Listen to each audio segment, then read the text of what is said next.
नमस्कार दोस्तों, मैं आपका न्यूरोसर्जन डॉक्टर गणेश। मैं उजाला सिग्नल सेंट्रल हॉस्पिटल हल्द्वानी में न्यूरोसर्जन हूँ। आज देखते हैं सीशर क्या होता है, दौरा या मिर्गी, उसका क्या कारण होती है, क्या होता है वो। सीशर का मतलब है हमारा ब्रेन में न्यूरॉन्स होता है।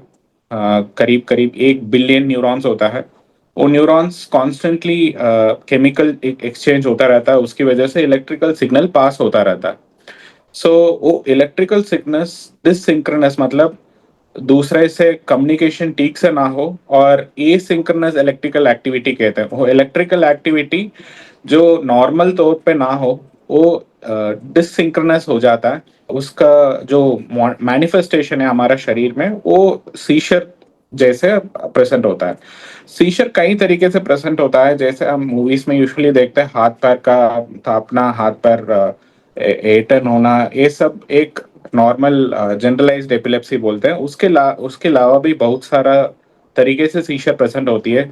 जैसे मरीज का चलना फिरना बंद हो गया, बात करना बंद हो गया, और देखने में नजर ऊपर की तरफ चला गया।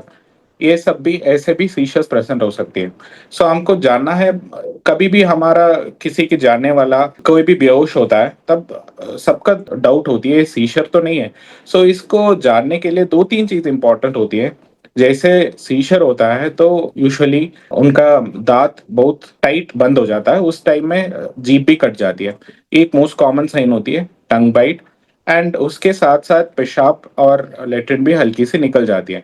और सामने सामने से जो भी देख सकता है, उनके हाथ, जो मरीज है उनका हाथ पैर जल्दी तापता है, जैसे क्लॉनिक एक्टिविटी कहते हैं। और एटन भी हो सकता है, और टोनिक एक्टिविटी कहते हैं। टॉनिक ये मोस्ट कॉमनली सीशर माना जाता है टॉनिक क्रोनिक एक्टिविटी के साथ। उसके अलावा एब्सेंट सीशर्स या फोकल सीशर्स का मतलब सिर्फ एक जगह में हाथ पैर का मूवमेंट होती है, या कोई भी बॉडी का मूवमेंट होती है, वो फोकल सीशर भी बोला सकता है। एंड सबसे इम्पोर्टेंट सीशर्स को पता होने के लिए मरीज का और मरीज के रिश्तेदार या बगल अगल बगल जो भी होते हैं, उनको पहले अवेयरनेस चाहिए।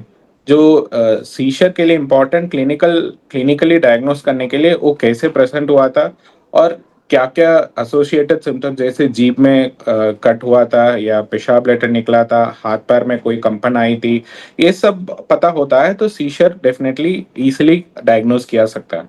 एंड मोर ओवर उसके साथ साथ वीडियो रिकॉर्डिंग भी होता है, तो that's most valuable information for diagnosing seizure. And एक इम्पॉर्टेंट चीज है, seizure around 50% of the cases बिना कारण से भी हो सकती है।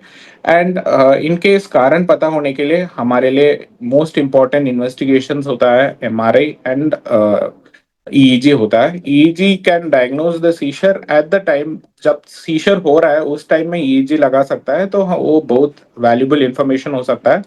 एमआरआई इसलिए करना जरूरी है, कोई ऑर्गेनिक कॉसेस जैसे ट्यूमर या कुछ और, ब्रेन में कोई भी ऑर्गेनिक कॉसेस होता है, उसमें भी सीशर आ सकता है। वो पता होने के लिए हमारे लिए एमआरआई बहुत जरूरी होता है। वॉट एवर इट इज, सीशर को टाइमली डायग्नोस करना बहुत इंपॉर्टेंट है। एंड उसके लिए ट्रीटमेंट शुरू करना, जितना जल्दी ट्रीटमेंट और जितना जल्दी डायग्नोसिस बना सकते हैं, उतना अच्छा मरीज को इम्प्रूवमेंट भी आ सकता है। Thank you.